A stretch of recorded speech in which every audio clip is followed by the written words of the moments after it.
ये शायद आपको लग रहा हो राजकुमार राव, मुझे नहीं लगा। वो मेरे सीनियर एफटीआई के तो रैगिंग लेते थे। ओके। तो आज जो भी हिंदी थोड़ी बहुत ठीक ठाक है मेरी, वो कॉमिक्स की बदौलत। सुपरस्टार पोषण जी के साथ हाँ, वो भी बार।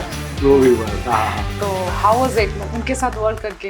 अरे बाप रे, ऐसे नहीं है वो सुपरस्टार, वो भी आते थे उस समय। अच्छा। और जो ट्रेनर थे वो, मुझे पता ही नहीं शाकिब खान कौन, जब तो काम किया तब पता चला, अरे बाप रे ये तो भैया वहाँ के सुपरस्टार हैं। अगर आप एक्टर नहीं होते तो फिर मैं आरजे होता। मनी और फेम? हाँ, दिस इज डिफिकल्ट।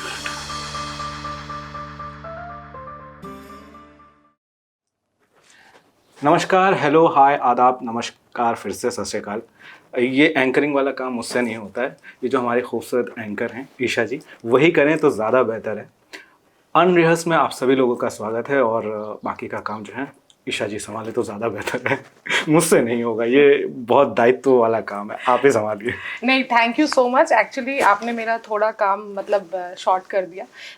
मुझे हमेशा पहले इंट्रो शूट करना पड़ता है इसके लिए, तो आज एज अ गेस्ट आपने मुझे हेल्प भी कर दिया कि वो जो पार्ट है वो आपने मेरे लिए कर दिया, तो थैंक यू सो मच। लेकिन मैंने फंबल मारा, जो आपका काम जो है ना वो ज़्यादा डिफिकल्ट है, मुझसे नहीं होगा, नहीं होगा। नहीं, ऐसा बात नहीं है। मतलब आई थिंक फ्लॉज और फंबल भी is a part of beauty, क्योंकि आई थिंक थोड़ा चीज़ों में दाग या गलत नहीं हो तो आई थिंक ब्यूटी ऐड करता है वो। जैसे चांद में दाग। हाँ। So welcome to my channel अनरिहर्स्ड।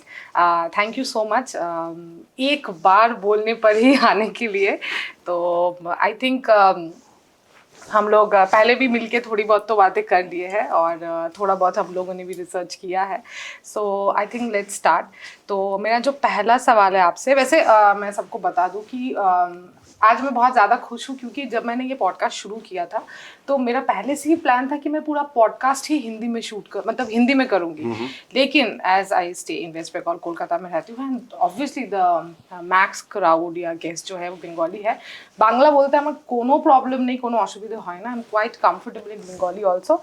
But हाँ, तो थोड़ा मैं बिहारी हूँ तो मन करता है कि हिंदी बीच बीच में बोलूँ। आई थिंक हिंदी मेरे इमोशंस को ऐड करता है ज़्यादा। तो maybe I am feeling very free कि आज मुझे हिंदी बोलने मिल रहा है। एंड आई थिंक नहीं, मैंने एज आपका हिंदी सुना तो फैंटास्टिक है। तो आई थिंक जब आप बात करना शुरू करोगे तो मैं भी कुछ वर्ड उसमें से मुझे मिल जाएगा, जो मैं आगे जब मैं हिंदी बोलूँगी तो मैं यूज़ करूँगी। Thank you so much. बहुत बहुत शुक्रिया, धन्यवाद। So let me start with some curious questions. So my first question would be that how many years in this industry? 2010 से प्रोफेशनल एक्टर के हिसाब से 2010 से, जब से मैं एफटीआई और फिल्म एंड टेलीविजन इंस्टीट्यूट से मैंने एक्टिंग कोर्स ख़त्म किया, उसके बाद से अभी तक मैं सक्रिय हूँ, एक्टिव हूँ। ओके, क्या? सक्रिय मतलब एक्टिव। ओके। तो प्रोफेशनल एक्टर के हिसाब से ऑलमोस्ट 14 साल हो गए हैं, 14 ईयर्स, 2010 से 2024 चल रहा है। अरे बाप रे, 14 साल। सो आपने जो स्टडीज है, मतलब नहीं नॉट सक्रिय, इसको क्या बोलेगा, मतलब पढ़ाई जो करते हैं हम लोग, एक्टिंग कोर्स, पता नहीं इसको हिंदी में क्या बोलेंगे, ठीक है जो भी। तो जो ये एक्टिंग कोर्स है आपने, या जो टीचिंग है, स्टडिंग है, वो कहाँ से किया आपने? एक्टिंग कोर्स मैंने एफटीआई है, film and television institute of India, Pune में। एक बहुत बड़ा इंस्टीट्यूट है, और दिग्गज लोग वहाँ से पढ़ कर निकले हैं, चाहे वो संजय लीला भंसाली हूँ, डेविड धवन हूँ, और एक्टर्स में तो मैं क्या लिस्ट बताऊँ, राजकुमार राव रिसेंट, विजय वर्मा, जयदीप अहलावत, साइनी गुप्ता, और अगर पहले की बात करें तो मिथुन चक्रवर्ती, ओके, जया भादुरी, शबाना आज़मी, और लिस्ट बहुत लंबी है, और मैं थक जाऊंगा लेकिन लिस्ट ख़त्म नहीं होगी। नसीरुद्दीन शाह सर, ओम पुरी सर, और ऐसे बहुत से एक्टर्स हैं और जिनको आप जानती हैं, हम सब देखते हैं, तो लिस्ट बहुत बड़ी है। और टेक्निकल टीम, मतलब जो ऑफ कैमरा भी जितने लोग हैं, बहुत, मतलब ऑलमोस्ट इंडस्ट्री भरी हुई है वहाँ से। I think almost all the finest actors के आप नाम ले चुके हैं। जी। तो tell me about the experience of that institute? FTI या मैं ये कहना चाहूँगा कि मेरी ज़िंदगी के जो सबसे सुनहरे पल हैं वो मैंने FTI में ही गुजारे हैं। ओके। और उससे ज़्यादा खूबसूरत वक्त या उससे ज़्यादा खूबसूरत समय मैंने आज तक, मुझे नहीं लगता कि उससे ज़्यादा अच्छा समय ज़िंदगी में अभी तक कटा है। और जो भी सीखा है या सीख रहा हूँ अभी, उसका जो मूल क्या कहते हैं, बीज जो है वहीं से शुरुआत हुई है। मतलब सिनेमा तो हम पहले भी देखते थे, जब मिडिल क्लास फैमिली में मैं जन्मा हूँ। और अमिताभ बच्चन, मिथुन चक्रवर्ती, गोविंदा, इन लोगों की जो मसालेदार पिक्चरें, हम लोग तब पिक्चर बोलते थे, फिल्म सिनेमा तो नहीं समझते थे। तो वो देखकर बड़े हुए, वही सोचा यही पिक्चर है, इसे में काम करेंगे, हीरो बन जाएंगे, डिशुम डिशुम करेंगे, नाच गाना करेंगे। और जब फिर समय बदला और FTI गए, तब पता चला कि पिक्चर नहीं, सिनेमा बोलकर भी कुछ चीज़ है। और फिर चीज़ें समझी और शुरुआत हुई, एक दिशा दी बेसिकली FTI ने आपकी सोच को, कि सिनेमा को किस तरह से समझना है, देखना है। तो वो जो 2-2.5 साल वहाँ गुजरे, वो अद्भुत थे, अद्भुत। मैं शब्दों में नहीं बता सकता उसको, वो उसके लिए जीना पड़ेगा वो समय। और अभी बड़ा नॉस्टैल्जिक लगता है मुझे। आज भी मेरी कुछ मेरे क्लासमेट्स से बात हुई सुबह, मैंने उनको कुछ पुरानी तस्वीरें भेजी हमारी FTI की, जब हम लोग क्लासरूम में एक्सरसाइज वगैरह करते थे। तो वो लोग भी बड़े नॉस्टैल्जिक हो गए, बोले कि आओ तुम तो फिर मिलते हैं मुंबई में। तो बहुत कुछ सीखने को मिला, या जो भी सीखा है उसका जो अभी भी सीख ही रहा हूँ, हम लोग सब सीखते ही हैं। तो उसका जो मैं जैसा कि कहा कि मूल बीज जो है या दिशा जो है, डायरेक्शन, वो FTI ने ही दिया है। तो वो शब्दों में मैं नहीं बयान कर सकता। It was wonderful wonderful wonderful, अब तक के जीवन का सबसे सुनहरा पल। सो ये तो आपके एक्टिंग करियर के स्टार्ट के बारे में सुना, लेकिन उसके पहले जब आपसे मेरी बातें हो रही थी और आपने जो ये सुंदर इंट्रो देना शुरू किया, तो आपने बताया कि you have worked as an RJ। तब जब इसे RJ नहीं, रेडियो प्रेजेंटर प्रेजेंटर कहते थे, अनाउंसर कहते थे, थोड़ा डिफरेंस है। लेकिन तो अगर मैं शुरुआत करूं कि बचपन में अभिनय तो नहीं पता था कुछ, लेकिन रेडियो बहुत सुनते थे हम लोग। अच्छा। और रेडियो चलता रहता था, और आवाज़ की जो दुनिया है मुझे बड़ा अट्रैक्ट करती थी बचपन से, बहुत। मतलब मैं इश्क बोलते ना जैसे, वो था मुझे रेडियो से, बहुत अच्छा लगता था, मैं बहुत सुनता था, या चलता रहता था तो वो कान में पड़ता था। तो एक प्रोग्राम आता था रविवार को, जीवन के रंग डायमंड कॉमिक्स के संग। अच्छा। तो उसमें क्या होता था, कॉमिक्स के जो किरदार हैं, जैसे चाचा चौधरी, पिंकी, बिल्लू, उनकी आवाज़ों के साथ वो कहानी बताते थे, ठीक है, अलग अलग आवाज़ों में। अरे साबू तुम लेकर आओ, अच्छा चाचा जी मैं लेकर आ रहा हूँ, अलग अलग आवाज़ है। तो उनका बेसिकली कॉमिक्स का जो है नाट्य रूपांतर बोल सकते हैं, या रेडियो ड्रामा बोल सकते हैं, वो लोग सुनाते थे, और आधी कॉमिक्स सुना के छोड़ देते थे, ताकि पाठक या दर्शक तो नहीं, जो श्रोता है आपका रेडियो का, वो जाके लिसनर तो वो जाके कॉमिक्स खरीदे, पढ़े। तो वो बड़ा अट्रैक्ट करती थी कि इतने सारे लोग रेडियो पे, अलग अलग आवाज़ है। तो वो बैठता गया धीरे धीरे। तो मैं भी फिर अलग अलग आवाज़ों में बात करने की कोशिश करता रहा। तो फिर वो बात करना, फिर एक्ट करना, कि जैसे हम लोग 2 दोस्त मिल गए कि तू राजा है और मैं तेरा सेनापति हूँ, और दुश्मन फौज आ गई, तो राजा जी दुश्मन फौज आ गई है, हाथ में एक लकड़ी ले ली, तलवार बना ली, क्या किया जाए? तो बोलता है कि चलो युद्ध की तैयारी की जाए। तो इस तरह से वो ही हमारा खेल होता था, और ऐसे खेलते थे, और बड़ा मज़ा आता था। उस वक्त समझ में नहीं आता था, और फिर धीरे धीरे उससे फिर कॉमिक्स पढ़ने का जो एक चस्का लगा उसके बाद 90s में, राज कॉमिक्स और सुपर कमांडो ध्रुव और नागराज परमाणु, बड़ी कॉमिक्स पढ़ी मैंने, बड़ी बड़ी। और आज जो भी हिंदी थोड़ी बहुत ठीक ठाक है मेरी, वो कॉमिक्स की बदौलत है। अच्छा। वो हिंदी कॉमिक्स पढ़ पढ़ के नए नए शब्द, इसका क्या मतलब होता है, तो मैं जहाँ से कॉमिक्स रेंट पे लाता था वहाँ से जाके पूछा था, अंकल इसका क्या मतलब होता है, ये ना मुझसे बोला नहीं जा रहा है, इसको कैसे बोलते हैं। ध्रुव नहीं बोला जाता था मुझसे, अच्छा। धरव धरव करता था।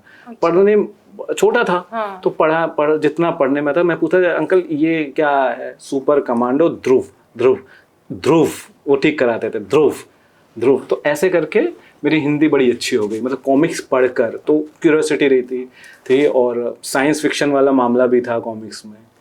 तो इस तरह से वो कॉमिक्स पढ़ना, रेडियो, ये सारी चीज़ें ना बड़ा अद्भुत एक मिश्रण करके वो तैयार कर रहा था धीरे धीरे धीरे। फिर मेरे स्कूल के टीचर्स बड़े सपोर्टिव थे और बहुत इनकरेज करते थे। मतलब शायद उनको दिखा होगा कुछ कि बदमाश, मतलब बड़ा अच्छा बच्चा था मैं, बदमाशी नहीं करता था, इन कल्चरल प्रोग्राम्स और ये सब में रहता था, थोड़ा बहुत पढ़ाई भी कर लेता था। तो उस वजह से फिर सब लोग बड़ा इनकरेज करते थे, टीचर्स वगैरह। और हमारे स्कूल में प्रेयर लाइन्स होती थी, तो उसमें कुछ ना कुछ, आप कोई आर्टिकल पढ़ रहे हैं, न्यूज़ पढ़ रहे हैं, तो वहाँ पर वो चूंकि मैं हिंदी मेरी अच्छी थी, तो मैं ज़्यादातर हिंदी में ही बोलता था, बांग्ला भी बोलता था लेकिन हिंदी भी ज़्यादातर बोलता था। तो चूंकि माइक था तो सब बड़ा इनकरेज करते थे, टीचर्स भी और स्टूडेंट्स, फेलो स्टूडेंट्स भी, कि आवाज़ अच्छी है, आवाज़ अच्छी है। तो मैं हवा में उड़ने लगा, मेरी तो आवाज़ अच्छी है एकदम, मैं तो दुनिया फतेह कर लूँगा। फिर कॉलेज गए, मैंने जामिया मिलिया इस्लामिया से mass media and creative writing में ग्रेजुएशन की। ओके। तो वहाँ पे भी रिटर्न और एंट्रेंस वगैरह देना पड़ता था, बड़ा सरदर्द। अच्छा। तो जो भी है, तो वहाँ पे फिर मैंने एडमिशन लिया और फर्स्ट ईयर से ही मैंने फिर ऑल इंडिया रेडियो जाना शुरू कर दिया।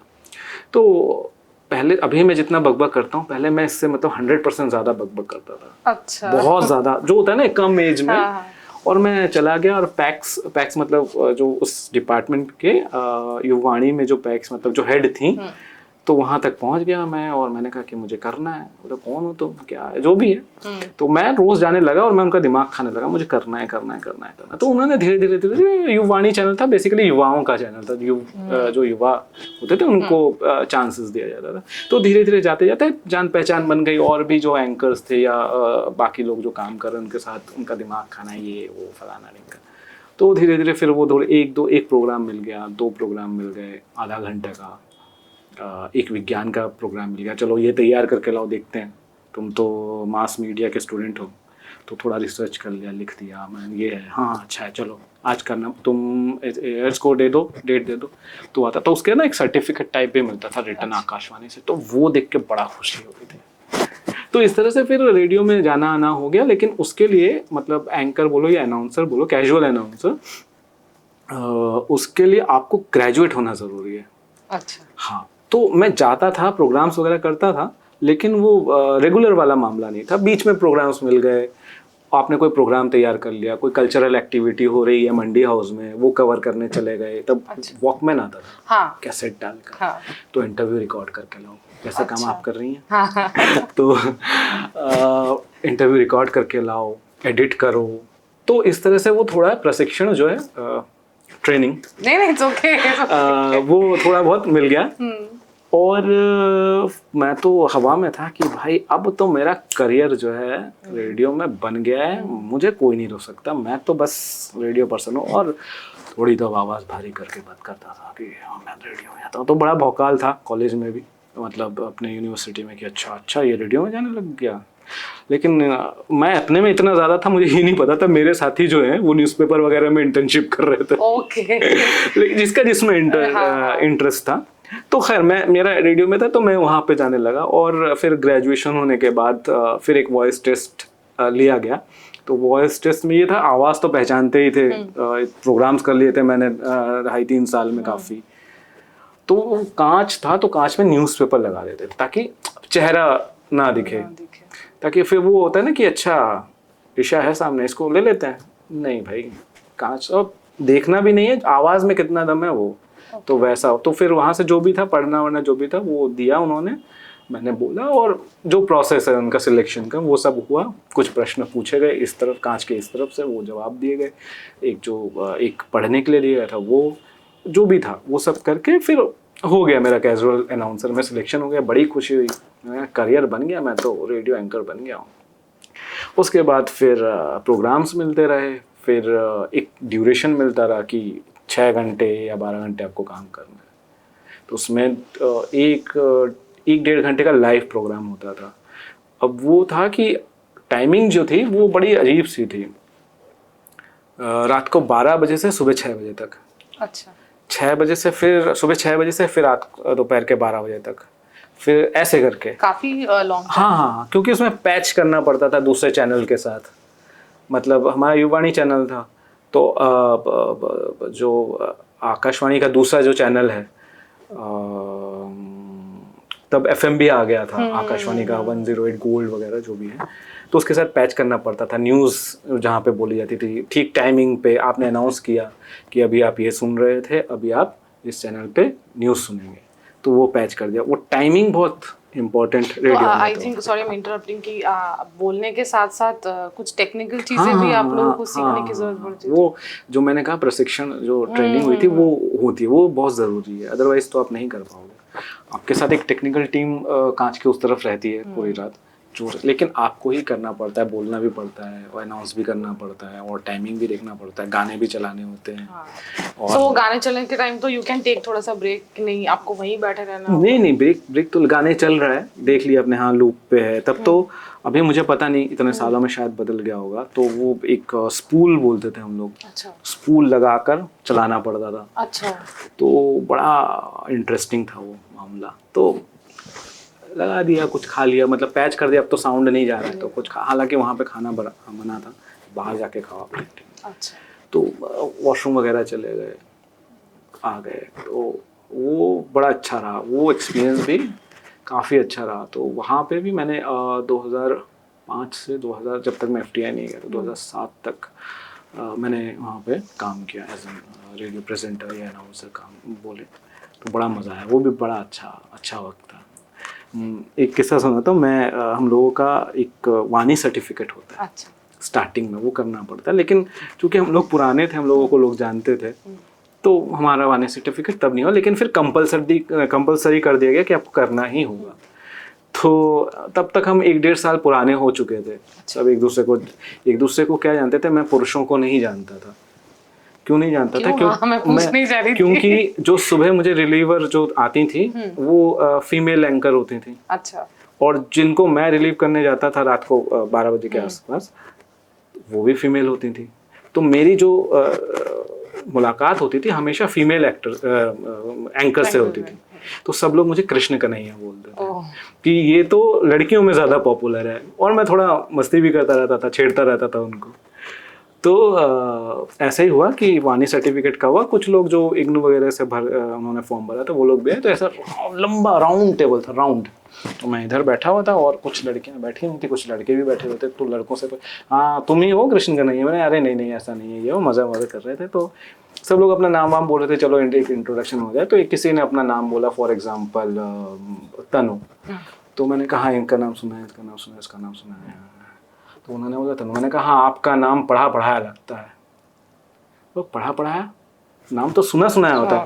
मैंने कहा नहीं, आपका नाम तो हमेशा बोर्ड में ही देखा है, कभी सुना नहीं है। तो फिर बड़ा वहाँ पर सब लोग हंसने लगे और बड़ा अच्छा फिर शुरुआत हुई। तो अच्छी माहौल अच्छा बन गया उसके बाद। That means, मतलब that giving a sense कि आपका सेंस ऑफ ह्यूमर भी लाइक बहुत अच्छा है। ठीक है। नहीं, वो तो कन्वर्सेशन करके भी तो समझ आ ही रहा है। एंड आई थिंक आप आरजे रह चुके हैं और वहाँ पे सब कुछ तो स्क्रिप्टेड नहीं होता, जो बातें आप करते हैं, तो डेफिनेटली यू नीड दैट। नहीं, एक वो तो था कि जैसे आपने 1 घंटे का जो प्रोग्राम आता था हमारा, वहाँ पे आपको एक रिटर्न फॉर्मेट में तो लेके जाना पड़ेगा। अच्छा। कि आप इधर उधर की बातें ना कर लें। लेकिन मैं थोड़ा बदमाश था, लेकिन नहीं जाता था, बोल देता था ऑन द स्पॉट। तो वो थोड़ा सा मैं रियायत लेता था। तो पैक्स मैम को पता तो था कि ये बदमाशी कर रहा है, लेकिन थोड़ा दुल्हारा था मैं एक्चुअली उनका। तो चला जाता था। मान लीजिए आपने प्रोग्राम नहीं भी दिया मुझे, तो भी मैं मिलने चला जाता था। मैं हमने प्रोग्राम नहीं दिया, दे दो मेरे को। अच्छा। तो मुझे लगता है कि महीने में मैक्सिमम प्रोग्राम आपको 8 मिलते थे या 7 मिलते थे, इससे ज़्यादा नहीं मिल सकता प्रोग्राम, मतलब वो आपकी जो ड्यूटी आवर्स है उससे ज़्यादा नहीं मिल सकता, क्योंकि सब लोगों को देना होता है, इतने ज़्यादा लोग हैं। तो मेरा जो था मैक्सिमम 7, मतलब हमेशा कम ही मिलता था, किसी को 4, 3, 2, 1 मिल गया तो, लेकिन मैं वो मैडम करके मेरा हमेशा हर महीने का 7 कोटा जो है हमेशा पूरा होता था, पैसे भी मिल जाते थे। और वो सर्टिफिकेट जो था, सर्टिफिकेट नहीं, एक कागज़ था, उसमें लिखा हुआ सारा प्रिंटेड आता था कि आपने इस दिन को इतने घंटे की ड्यूटी की। तो वो ना बड़ा आकर्षक था, बहुत ज़्यादा, मतलब वो आता था ना घर पे, तो मतलब अब पैसे मिलने वाले बेसिकली, तो वो दिखा के आपको चेक लेना पड़ेगा, तो वो बड़ा मज़ेदार था। वो आता था, मैं मम्मी आ गया इस साल, इस महीने के 7 प्रोग्राम हो गए मेरे, इतना पैसा आएगा। लेकिन वो बड़ा अच्छा था, तो बड़ा मज़ा आता था। रेडियो मतलब मतलब बहुत अच्छा समय मेरा उस समय गुजरा। अच्छा, तो अच्छे समय की तो हम बात कर रहे हैं, तो हम लोग थोड़े से स्ट्रगल में भी चले आते हैं, जो हर इंसान के ज़िंदगी का हिस्सा है। तो जितना तक मुझे पता, बट फिर भी मैं आपसे ये सवाल करना चाहती हूँ टू कंफर्म कि आप इस इंडस्ट्री में आउटसाइडर हो। हाँ बिल्कुल बिल्कुल। सो कितना डिफिकल्ट रहा है आपके लिए, या इन जनरल कितना डिफिकल्ट होता है एक आउटसाइडर के लिए to cope up in this industry, या अपना जगह बनाने के लिए? देखिए, स्ट्रगल किस में, कौन से काम में नहीं है। अगर आज मेरे पापा शेफ़ थे हयात में, अगर मैं और मैं बहुत ख़राब खाना बनाता हूँ। मेरा actually wanted to ask you कि अगर आप पापा शेफ था, आप कैसा खाना बनाते थे? आपने मेरी मन की बात मतलब पूछ ली, मतलब बोल दी, सॉरी। बहुत ख़राब। क्यों? अगर मैं टिंडा बनाया, गोभी बनाई, और मान लीजिए अपने मटन बनाया, मटन तो मैं खाता नहीं, खैर चिकन बनाया, तो आप डिफरेंस नहीं कर पाओगे कि ये टिंडा खाया मैंने, या बैंगन खाया, या लौकी खाई, या मटन खाया। मतलब तीनों का स्वाद एक ही रहता है, एक ही रहता है। हाँ, चेंज नहीं होता। ये बड़ी दिक्कत है। ऐसा नहीं है कि खा नहीं पाएंगे, खा पाएंगे, लेकिन डिफरेंस आपको लगेगा अभी तो टिंडा खाया था, ये टिंडा था या मटन था, नहीं ये बैंगन था। मतलब तीनों का स्वाद एक रहेगा, कोई डिफरेंस नहीं है। तो अभी भी आप ये स्टंट करते हो घर में या नहीं करते? नहीं, बना लेता हूँ मैं। अब तो YouTube आ गया ना, तो YouTube देख के, अच्छा अभी नमक जाएगा और उसके थोड़ा देर के बाद आप टमाटर डालना है, उसके 5 मिनट बाद फिर ये डालना है, तो इतना टाइम देना, ढक के रखना है। अब तो मैं सीख गया, लेकिन जानबूझ के थोड़ा सा, ताकि बार बार रोज रोज जो है डिमांड ना की जाए कि तुम बनाओ खाना। चालाक, बहुत चालाक। तो स्ट्रगल। हाँ, तो देखिए स्ट्रगल तो जैसा मैं कह रहा था कि अगर मैं शेफ होता तो उसमें भी स्ट्रगल करना पड़ता, या एंकर होता तो भी स्ट्रगल करना। स्ट्रगल तो हमारी ज़िंदगी का एक हिस्सा है, और हर प्रोफेशन में आपको स्ट्रगल करना पड़ेगा। हालांकि मुझे स्ट्रगल जो है बड़ा नेगेटिव सा वर्ड लगता है, मुझे बड़ी कोफ्त होती है। मुझे लगता है स्ट्रगल मैं नहीं यूज़ करता कभी। मुझे लगता है we are preparing for the success. हम लोग एक दिशा की ओर बढ़ रहे हैं, और अड़चने तो आएंगी ज़िंदगी में, ऊपर नीचे। हमारी तबीयत ख़राब होती है, हम दवाई खाते हैं, रेस्ट करते हैं, फिर ठीक हो जाते हैं, फिर आगे बढ़ते हैं। तो प्रोफेशनल लाइफ में भी ऐसा होता है, दिक्कतें आएंगी, और हर प्रोफेशन में दिक्कत है ना। और रही बात अभिनय में स्ट्रगल की, या प्रिपेयरिंग फॉर द सक्सेस, हाँ दिक्कत तो हुई है, होती है, अभी भी है। I am still working on it. तो वो है, वो रहेगा, बट उसमें आप उदास हो सकते हैं, निराश नहीं हो सकते। मन खराब होगा, लेकिन होपलेस नहीं हो सकते। आपको आगे बढ़ना है, काम करते रहना पड़ेगा। तो ठीक है, अप्स एंड डाउन्स होंगे, लेकिन लड़ना तो है, आगे तो बढ़ना। और लड़ना क्या, जिंदगी है। हाँ। तो आगे बढ़ना है। आप सकारात्मक सोच रखिए और आगे बढ़िए, यही है। ओके, सो मेरा नेक्स्ट सवाल होगा कि 2012 में आपने बॉलीवुड मूवी की फ्रॉम सिडनी विद लव, ठीक है, तो with Sharad Malhotra, right. So tell me about the experience. From Sydney with love जो है वो 2012 में रिलीज हुई। अच्छा। काम तो हम लोगों ने पहले ही किया था। That was my first film, first release भी कह सकते हैं आप। फर्स्ट फिल्म मेरी एक बंगाली फिल्म थी, चोखेर पानी। उसके तुरंत बाद मेरे को ये फिल्म मिल गई। तो मैं एक्सपीरियंस बताता हूँ, लेकिन मैं बताता हूँ कि चोखेर पानी के बाद मुझे ये कैसे मिला। चोखेर पानी जो मेरी फर्स्ट बंगाली फिल्म थी, मैं कोलकाता आया था 2010 में। FTI ख़त्म करने के बाद, क्योंकि मुझे जब मैं FTI में था उसी दौरान कोलकाता से एक टेलीविज़न फिक्शन शो था, उसके लिए एक कॉल आया था कि आप हमारे साथ काम कीजिए। तब मेरे थोड़े बड़े बाल थे, थोड़ा सा फिजिक अच्छा था, क्योंकि हम FTI में थे, थोड़ा काम वाम करते थे फिजिक पे, जिम विम और एक्सरसाइज वगैरह, तो थोड़ा, और उम्र कम थी, थोड़ा सा अच्छा भी दिखते थे। तो तब फेसबुक शायद थोड़ा आने लगा था या थोड़ा सा चलन में था शायद, तो थोड़ी तस्वीर वगैरह डाल दी तो देखा होगा किसी ने, तो उन्होंने कहा कि आप आइए हमारे साथ काम कीजिए। तो मैंने कहा कि अभी तो हमारी डिप्लोमा शुरू हो रहा है, जनवरी का वक्त था 2010, तो अभी नहीं आ पाऊँगा, ख़त्म कर लेता हूँ तो मैं आता हूँ। बोलते कि ठीक है, आकर आप हमें कांटेक्ट कीजिए। खैर वक्त हो गया, क्योंकि स्टूडेंट को ना पूरी फिल्म ख़त्म करनी पड़ती है, एडिटिंग है, साउंड है, और बहुत सारी चीज़ जो ख़त्म फिल्म हम स्टूडेंट्स को ही ख़त्म करनी पड़ती है। तो वो करते करते चलो मार्च अप्रैल हो गया, और फिर मैं कोलकाता आया। लेकिन आने के बाद जब मैंने उनको फ़ोन किया, उन्होंने कहा कि वो तो शुरू हो चुका है। तो जैसे मैंने कहा, मैं उदास तो था लेकिन निराश नहीं था। तो मैंने कहा कि यार ये तो गड़बड़ हो गई, क्योंकि मेरे सारे जो क्लासमेट थे, बैचमेट थे, वो सब बॉम्बे में थे, सब बॉम्बे चले गए, मैं सिर्फ अकेला कोलकाता आया, जिसकी बांग्ला भी बहुत ख़राब थी। मतलब तब मुझे नहीं पता था कि मेरी बांग्ला इतनी ख़राब है। तब मुझे लगता था कि यार আমি ভালো बांग्ला पढ़ी, एंड मैं तो फाड़ दूंगा, मतलब वो जो आग होती है ना कम एज में कम एज में जो आग होती है, दुनिया जला दूंगा, मतलब मुझसे बेहतर एक्टर तो है ही नहीं। अभी तो मैं तो आया हूँ इंडस्ट्री में। तो वो हम एक मुगालते में रहते हैं, हर कोई रहता है, लेकिन प्रैक्टिकल वर्ल्ड जो है वो बिल्कुल अलग तरीके से काम करती है, और धीरे धीरे आपको चीज़ें समझ में आती हैं, आप काम डाउन होते हैं।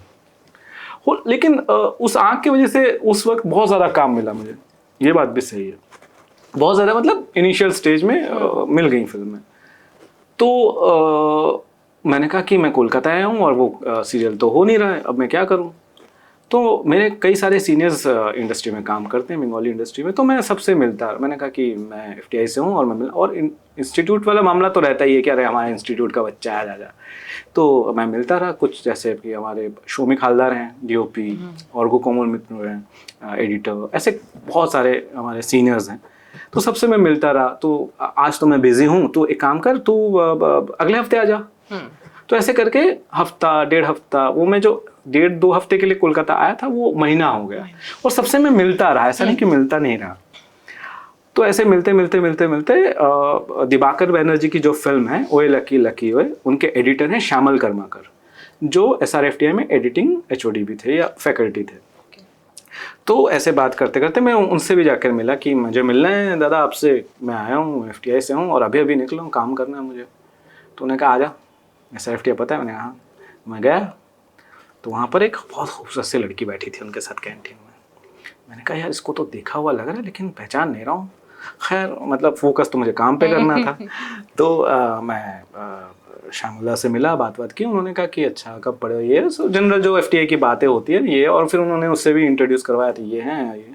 अच्छा हाँ। तो दादा मैं कहा हाँ, तो मैं एक फिल्म बना रहा हूँ, उसमें कैरेक्टर है और जैसा तुम दिख रहे हो, बात कर रहे हो, मुझे लगता है ये कैरेक्टर तुमको सूट करेगा, करोगे? मैंने कहा बिल्कुल करूँगा, मैं तो काम करने के लिए आया हूँ।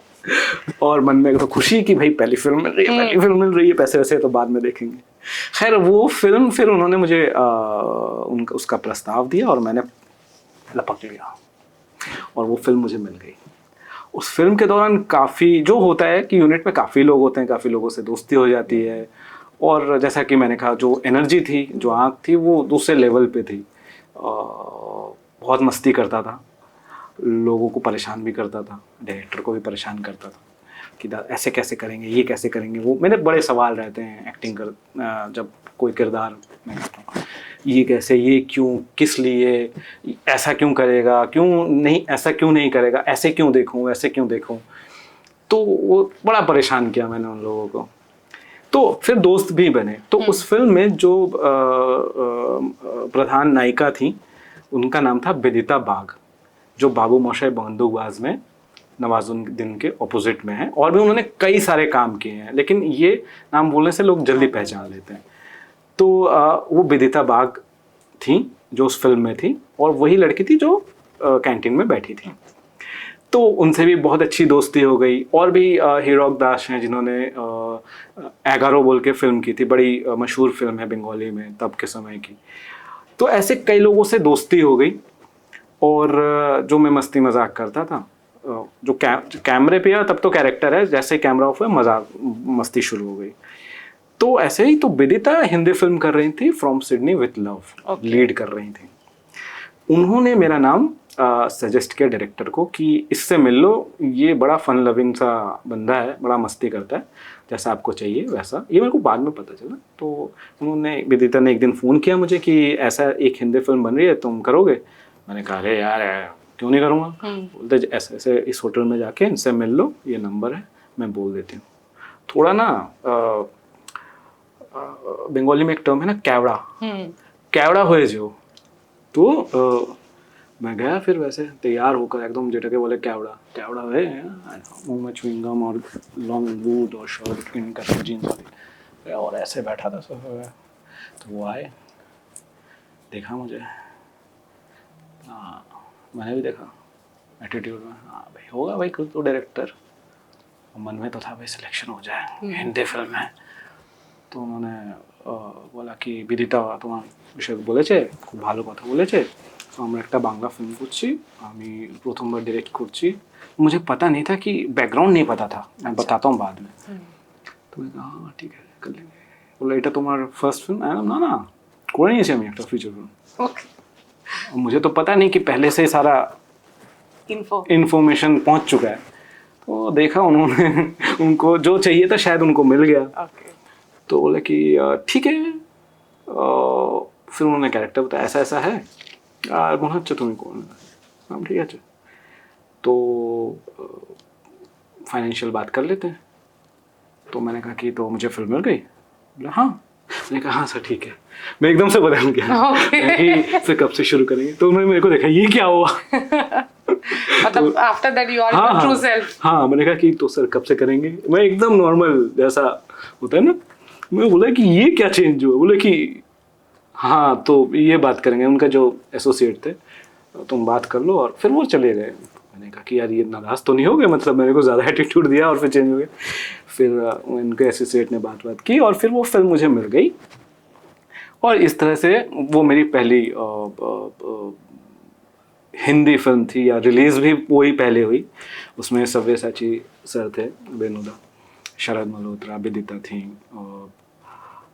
और बड़ा अच्छा एक्सपीरियंस रहा, बहुत अच्छा एक्सपीरियंस, बड़ा मज़ा किया।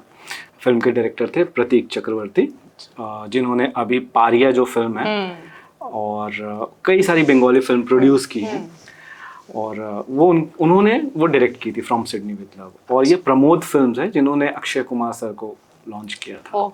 तो ये प्रमोद फिल्म्स बहुत बड़ा नाम है। मुझे तब नहीं पता था, जैसे कि मैंने बताया, जब मैंने कहा कि मैं बाद में बताता हूँ, तब नहीं पता था। बाद में मुझे पता लगा, अरे बाप रे बाप, मेरा भी लॉन्च प्रमोद फिल्म ने किया एक्चुअली। काफ़ी सारे लोग उस समय लॉन्च हुए। विदिता बाकी शायद I am not sure, but वो उनकी भी शायद पहली हिंदी फिल्म थी, और शरद की फिल्म थी पहली, और भी कई सारे एक्टर्स थे उसमें जो पहली बार डेब्यू कर रहे थे। मैं भी था हिंदी फिल्म के हिसाब से।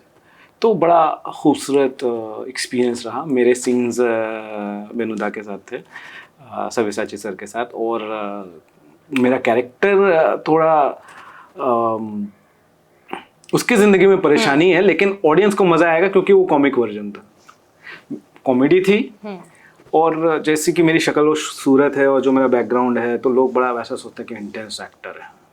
तो मेरे को पहली फिल्म में वो कॉमेडी वाला मिला। हालांकि कैरेक्टर बड़ा सीरियस था कि उसकी लाइफ में तो प्रॉब्लम हो रहा है ना भाई, कि जिससे शादी करना चाह रहा है, नहीं हो रहा है, पापा नहीं मार रहे हैं, उसके पापा को पटाने के लिए ये क्या क्या कर रहा है।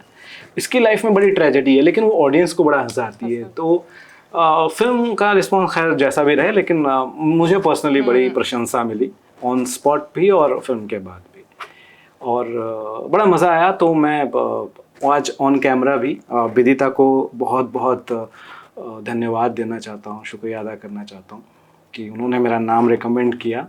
और खैर उसके बाद तो हम लोग काफ़ी अच्छे दोस्त बने रहे।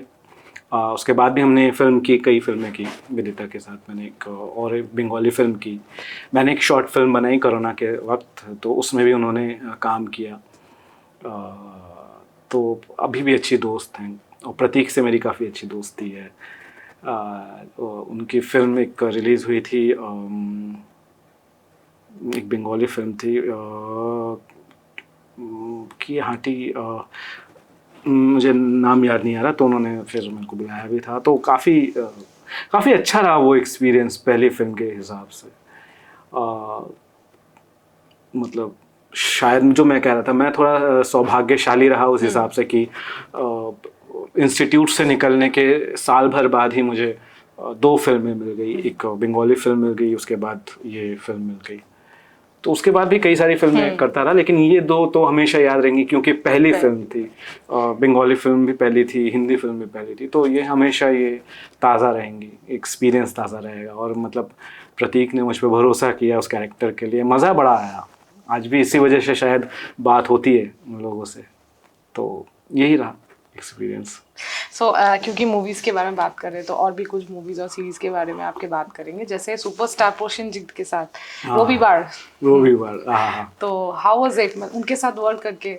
अरे बाप रे, ऐसे नहीं है वो सुपरस्टार। मतलब लोग शायद बहुत बात करते हो, लेकिन जो भी सुपरस्टार्स हैं वो ऐसे नहीं बन जाते हैं, कुछ तो बात होती है उनमें। तो वो बात जो है उनमें, फिल्म का नाम रविवार है। अतनु घोष उनके डायरेक्टर हैं उस फिल्म के। अतनुदा से, जैसे कि मैं कह रहा था कि उस समय जब मैंने शुरुआत की थी, मैं कई लोगों से बात कर रहा था, तो उसमें से एक अतनुदा भी थे। तो मैं बताता हूँ कि क्या था कि न्यूज़पेपर आता था, तो न्यूज़पेपर में इतना ज़्यादा, मेरे पास तब लैपटॉप भी नहीं था, नेट का भी इतना ज़माना नहीं था।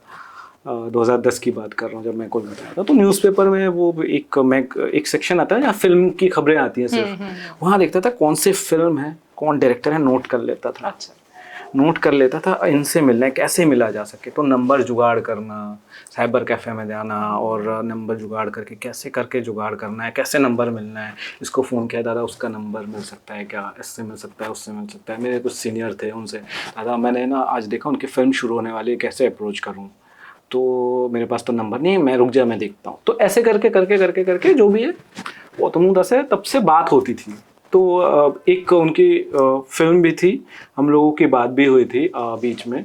ये मैं बात कर रहा हूँ 2010-11 की बात कर रहा हूँ, जब शुरुआत हुई थी। तो तब बात भी हुई थी अतनुदा से। एक बार मैं मिला भी था, और तब वो कोई फिल्म बना रहे थे, मुझे नाम याद नहीं।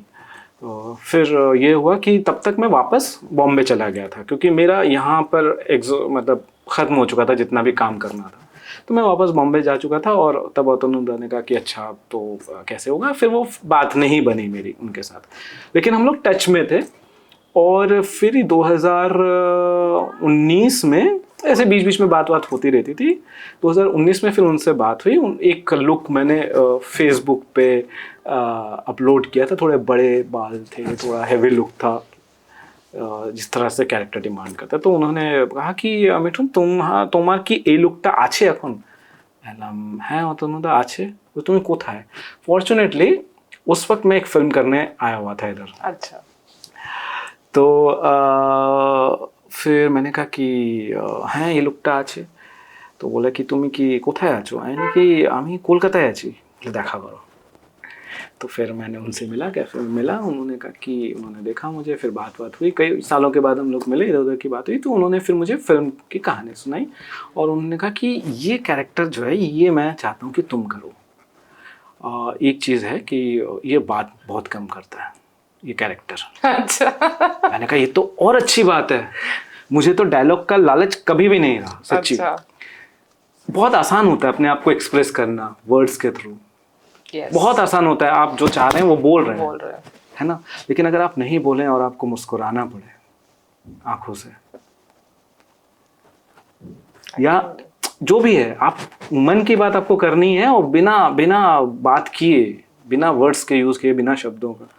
मैंने कहा ये तो मेरे लिए और भी अच्छा होता ना, जितना भी डायलॉग्स है आप वो भी हटा देंगे तो मेरे लिए और भी अच्छा होगा। बोले नहीं, कुछ बातचीत है लेकिन बहुत कम बातचीत है कंपैरेटिव टू अदर कैरेक्टर्स, और ये पूरी फिल्म में नहीं है। उन्होंने जो भी था और उन्होंने बताया मुझे, तो मैंने कहा कि बड़ी अच्छी बात है। फिर उन्होंने मुझे मेरा पार्ट जो है वो सुनाया, पूरी फिल्म सुनाई और मेरा पार्ट भी सुनाया। मैंने कहा सही है, बढ़िया है। मैंने कहा कि मैं करूँगा ये फिल्म। बोले ठीक है। तो इस तरह से फिर वो फिल्म मुझे मिली, और जो मेरे सीन्स थे वो मैंने किए, और आई थिंक लास्ट वाले दिन बुम्बादा के साथ, प्रोसेनजीत चैटर्जी के साथ, सर के साथ मेरा वो सीन था जिसमें मैं आ रहा हूँ, वो कमरे में बैठे हुए हैं और मैं देख रहा हूँ कि चिट्ठियाँ और वो सब कागज़ पड़े हुए हैं और वो खिड़की पे बैठे हैं। उन्होंने मुझे हायर किया अपने आप को मारने के लिए, कॉन्ट्रैक्ट किलर।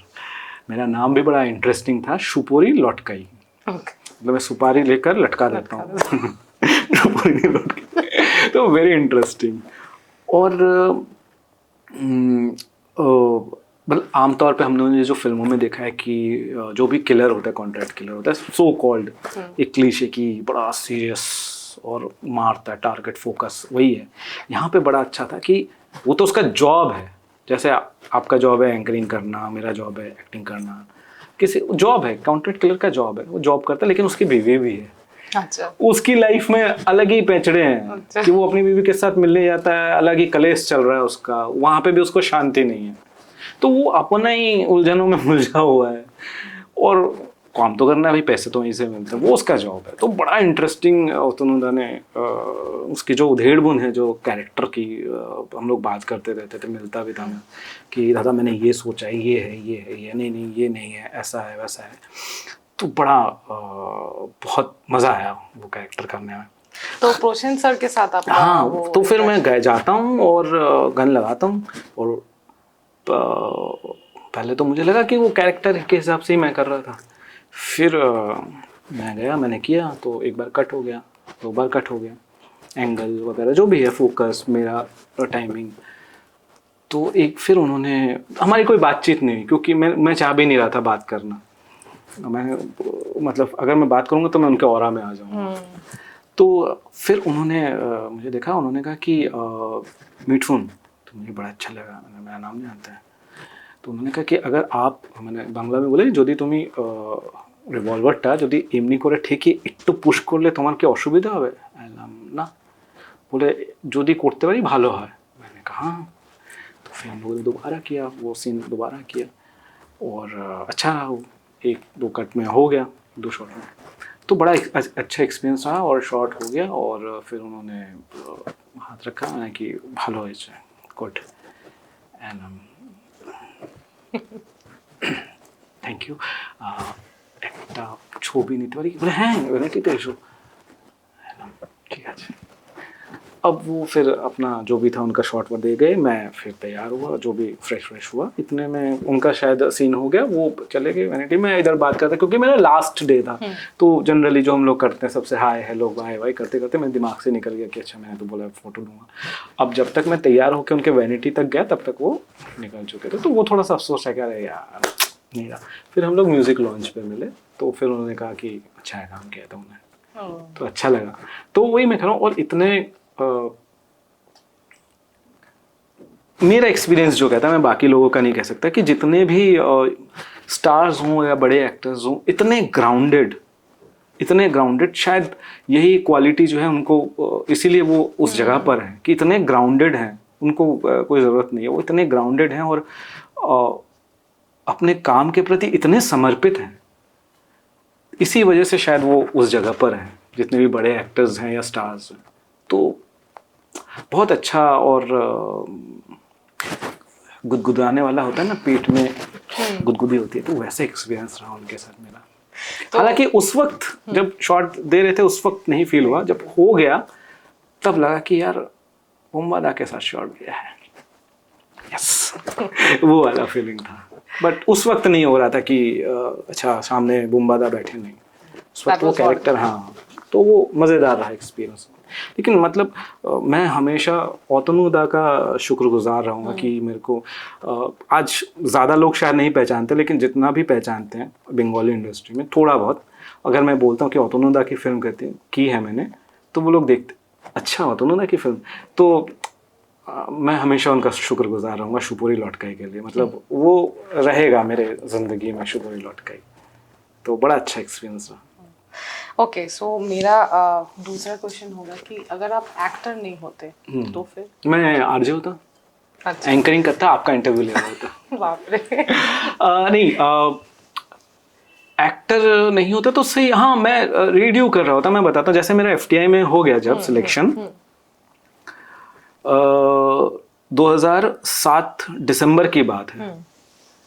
मैं FTI पहुंचा, मेरा सिलेक्शन हो गया, सब कुछ हो गया। बड़ा टफ प्रोसेस होता है उसका सच्ची में। वो बाद में रियलाइज़ होता है, उस वक्त नहीं हुआ था मुझे। जब एडमिशन हो गया, जब सब लोग बात कर रहे थे कि FTI में हो गया, तब मुझे लगा FTI में हो गया भाई, मेरा FTI में हो गया। तब मुझे रियलाइज़ हुआ, आई थिंक मैं थोड़ा सा लेट रियलाइज़ करता हूँ तो तब मुझे रियलाइज़ हुआ कि यार FTI में हो गया, मेरा FTI में हो गया। दिग्गज वाली बात है। खैर, तो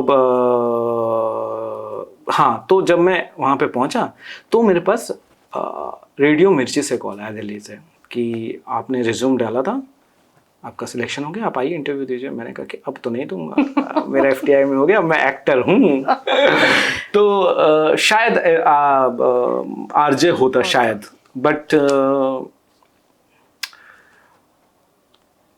एक्टिंग में रहकर ना मैं RJ वाला कैरेक्टर भी कर सकता हूँ, लेकिन RJ होकर शायद एक्टिंग, पता नहीं, एक्टिंग ज़्यादा गर्म कॉफ़ी की तरह है, इतना मज़ा देती है ना, बता नहीं सकते। पैशन है आपका इसीलिए।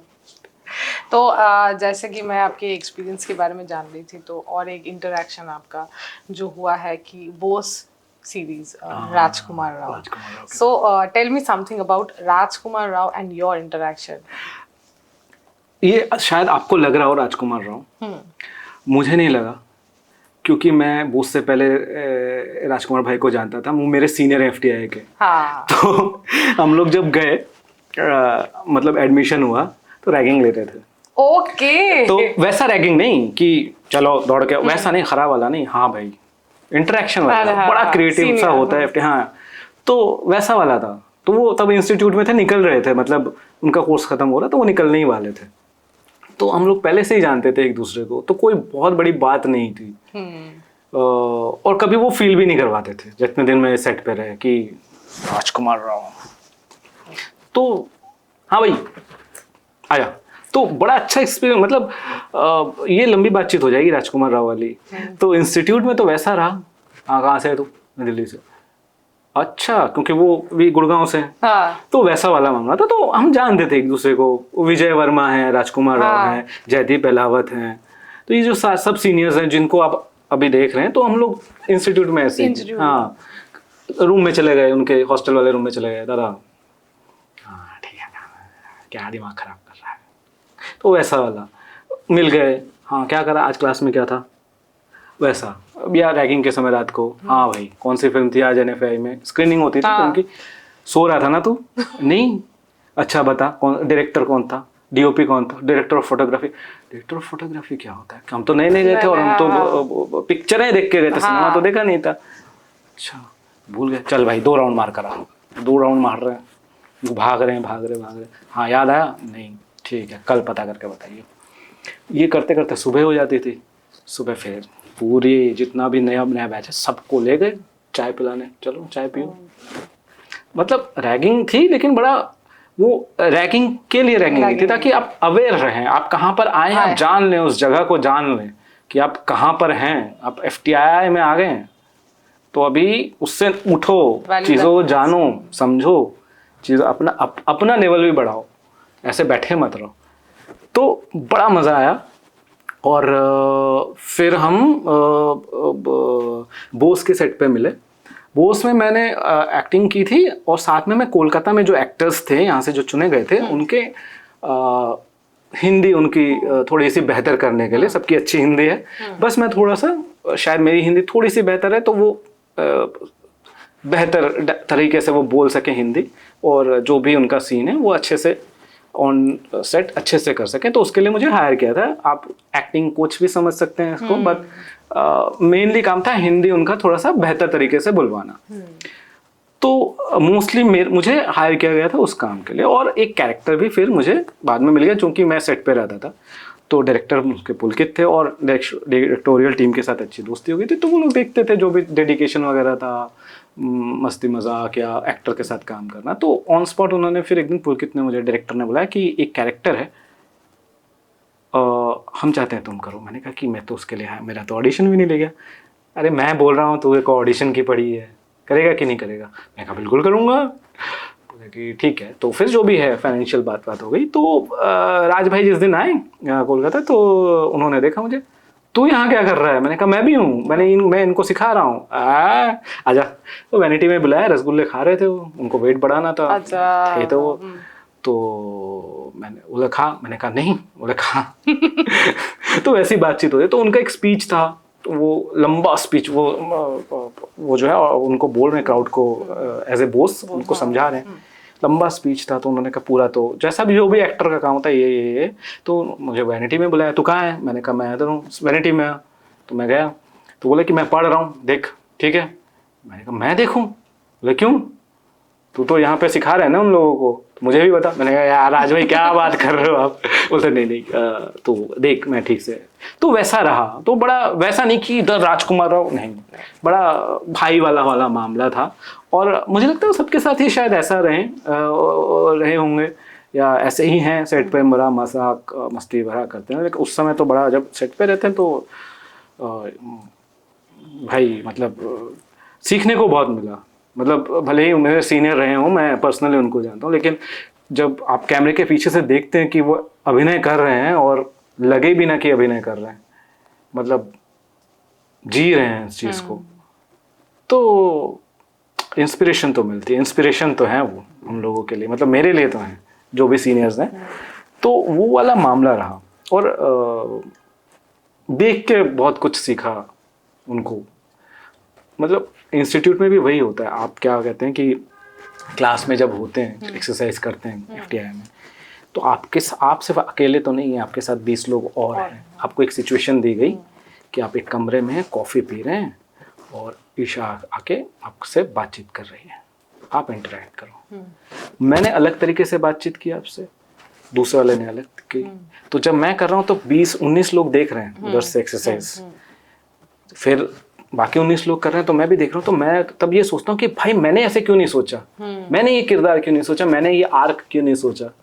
तो वो देख कर आप बहुत कुछ सीखते हैं। वो बहुत लर्निंग वाला प्रोसेस है। और यही चीज़ें जो है, एटमॉस्फेयर या माहौल जो है, वो एफटीआई देता है आपको। 2.5 साल की जो तपस्या कहते हैं वो होता है। तो वो देख के भी आप बहुत कुछ सीखते हैं। करना तो होता है, एक्टिंग इज डूइंग, करना तो है ही। तो वही राज भाई को जब देखा, क्योंकि इंस्टीट्यूट में तो मैं पर्सनली जानता था, लेकिन उनको तो कभी एक्सरसाइज करते हुए नहीं देखा था। मैं उनका बैचमेट तो नहीं था। तो जब ऑन सेट देखा तो बहुत इंस्पायरिंग, बहुत पॉजिटिव। हमेशा आपको ना एक बूस्ट देने वाला मामला जो था, मतलब मेरे साथ तो था, मैं बाकियों का नहीं जानता, मेरे साथ तो था, बड़ा वैसा वाला मामला था। तो बड़ा लर्निंग एक्सपीरियंस रहा उनके साथ।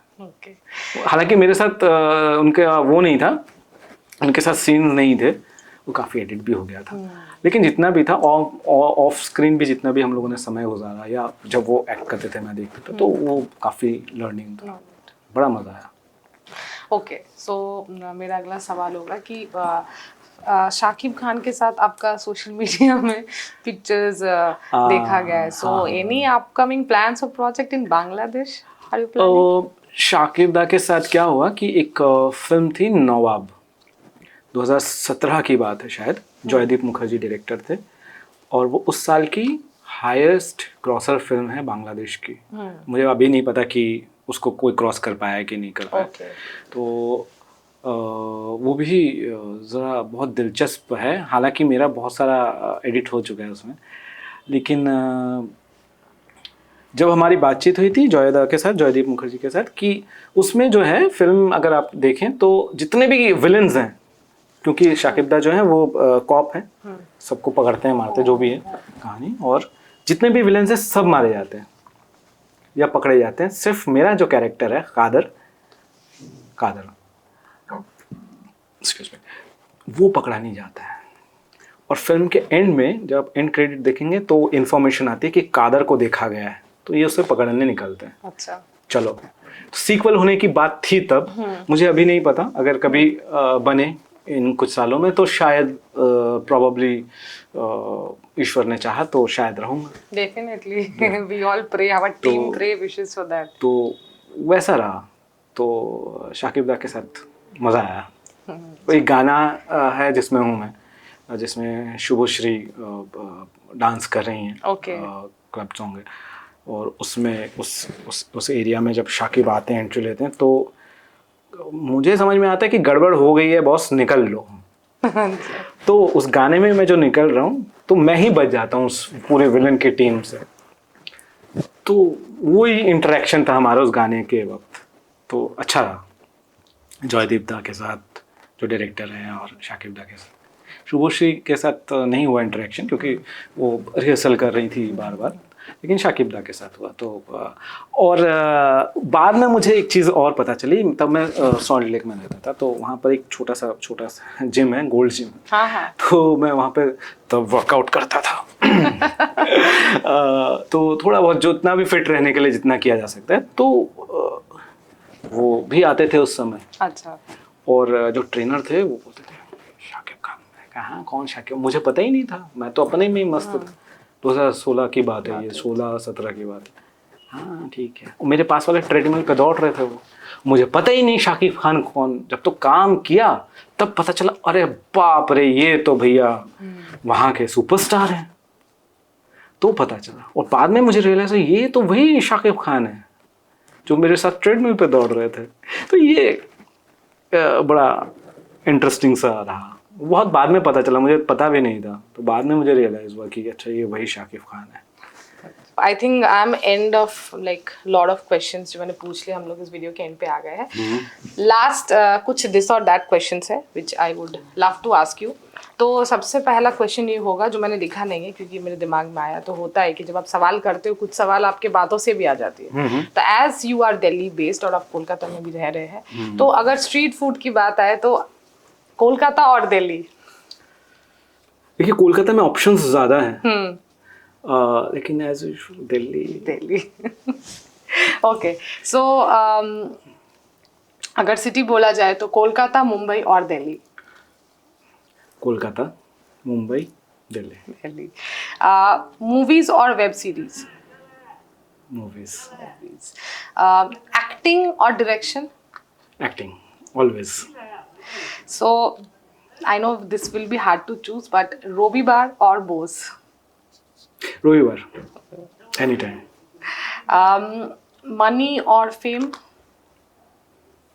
This is difficult. दोनों ना बड़ा बाई प्रोडक्ट है काम के। अच्छा काम होगा तो दोनों चीज़ें आ जाएंगी। पहले मैं भागता था फेम मनी के पीछे, यंग एज में जो होता है। अब थोड़ा सा वो भाग जो है ना वो कम है। अब ऐसा लगता है कि अच्छा काम कर लें। तो बट मनी ठीक है। So we are that age की प्रैक्टिकल बातें कर सकते हैं, इसमें कोई प्रॉब्लम नहीं है। So money. Okay, so my last question would be talent और हार्ड वर्क?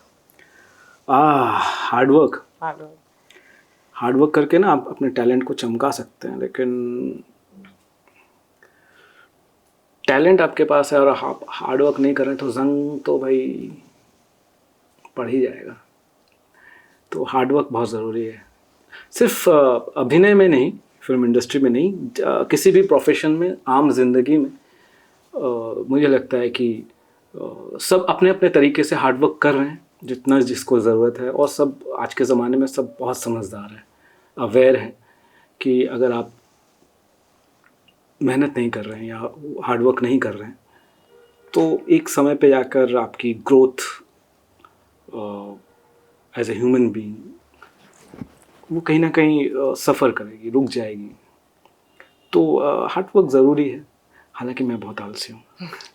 लेकिन वो भी एक टाइम रहता है कि एक जोन रहता है एक समय के लिए कि थोड़ा बहुत आलस लगता है कि थोड़ा आलस फील हो रहा है, लेकिन फिर उसको फिर ओवरकम करके आगे बढ़ने की कोशिश की जाती है। और मैं इंजॉय करता हूँ, आलसी होना भी इंजॉय करता हूँ, डिप्रेस होना भी इंजॉय करता हूँ, फ्रस्ट्रेट होना भी इंजॉय करता हूँ, क्योंकि मतलब मैं पर्सनली ऐसा सोचता हूँ कि मैं टॉप एंगल से देख रहा हूँ कि अच्छा मैं डिप्रेस हूँ तो इस समय मैं कैसा फील कर रहा हूँ, ये रख लेता हूँ स्टोर करके, काम आएगा एज एन एक्टर। रख ले भाई, रख ले। और ये अभी से नहीं है, काफ़ी पहले से है। अगर कहीं किसी से मनमुटाव भी हो जाता है कि रख ले भाई, ये काम आएगा, डाल दियो, एग्रेशन, जितना भी हो सकता है।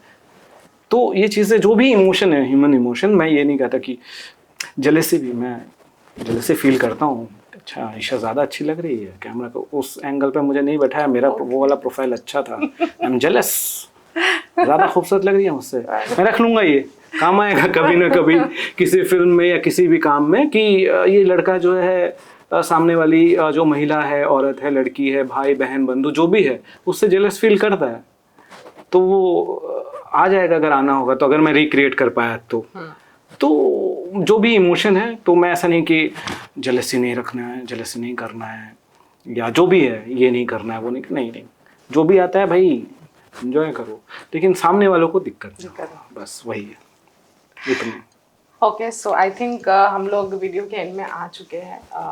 थैंक यू सो मच इतना टाइम देने के लिए। और कॉफ़ी भी ख़त्म हो गई। You want more? नहीं, कॉफ़ी मेरी फेवरेट है, ज़्यादा ना पिलाएं, बड़ी दिक्कत हो जाती है, मेरे ख्याल से 2 कप पी चुका हूँ, मैंने बड़ी मुश्किल से छोड़ी है। Okay, so we are almost end of this video. Thank you for giving me so much of time. नहीं, मैं हिंदी में बात करूँगी क्योंकि जनरली में मौका नहीं मिलता है। धन्यवाद। आपने इतना सारा, नहीं, इतना कीमती समय जो है आपने हमारे शो को, क्या बोलेंगे हिंदी में, कार्यक्रम को दिया है, उसके लिए मैं तहे दिल से शुक्रगुजार हूँ। ये तो आप हिंदी से, आप फिर उर्दू में आ गई। अच्छा, ये मैं काम कर रहा हूँ अभी उर्दू पे भी। ना आई थिंक मैं मतलब मैं वो जो हम इसको हिंदुस्तानी बोल सकते हैं। हाँ, मैं इंग्लिश बोलती हूँ, वही मेरा फेवरेट लैंग्वेज है, इंग्लिश। थोड़ा इंग्लिश मिक्स हो जाता है, हिंदी वही। Thank you so much Mithun for coming and time दिया, इतना चीज़ों को इतने अच्छे से एक्सप्लेन करके बोला, अपना experience with your beautiful acting expressions के साथ हमारे तक पहुंचाया। आई थिंक जैसे हम किताब पढ़ते हैं ना, जनरली मैं ये फील करती हूँ कि आप कोई भी स्टोरी बुक में पढ़ते हो और उसे देखते हो, आई थिंक बुक में जो पढ़ते हैं वो ज़्यादा एक्सप्रेसिव होता है। तो सेम आज जो मैंने पॉडकास्ट किया उसमें मुझे वो सेम फीलिंग आई कि नॉर्मल एक conversation and the conversation with an proper actor with the expression and throw of that feeling which I got, it was amazing. And yes, video के एंड में हूँ, तो some message for my viewers.